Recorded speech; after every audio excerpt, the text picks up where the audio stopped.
Alors aujourd'hui c'est le jour de déclaration de rébellion, donc c'est le lancement officiel du mouvement Ex-Action Rébellion France, donc qui a été initié il y a quelques mois, qui a grossi au fur et à mesure, et là aujourd'hui on lance le mouvement pour ensuite commencer les actions de désobéissance civile dans les prochaines semaines.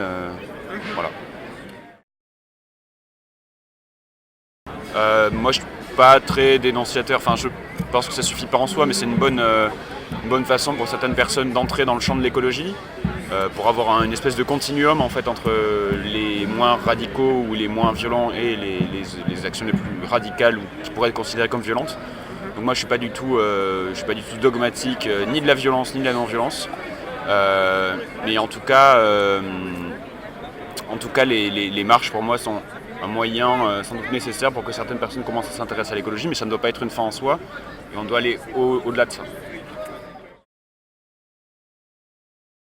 Je trouve que là, celles qui sont menées en cours par NV Conventin par exemple sont symboliques. Nous aussi on va faire des actions symboliques comme on a pu le faire là aujourd'hui avec Undyne ou comme ils ont pu le faire au Muséum d'Histoire Naturelle.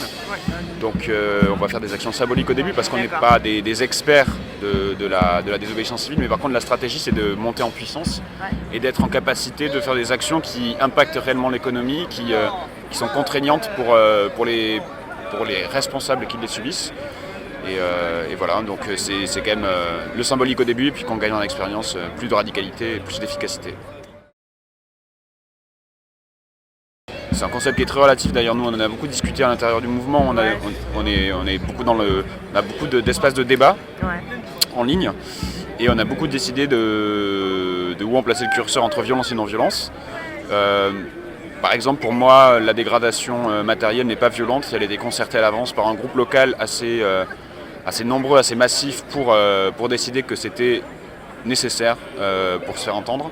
Après, les agressions physiques et morales, non, je prône pas ça.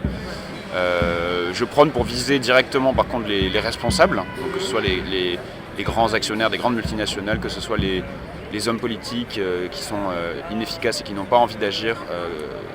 On peut les cibler directement. Et voilà. Je ne suis pas encore fait, donc je ne pourrais pas répondre à cette question. Je pense que ce serait un peu téméraire de ma part de répondre maintenant, donc je verrai quand j'y serai, si jamais ça arrive. Bon, espérons qu'on n'en est pas arrivé là, mais on verra.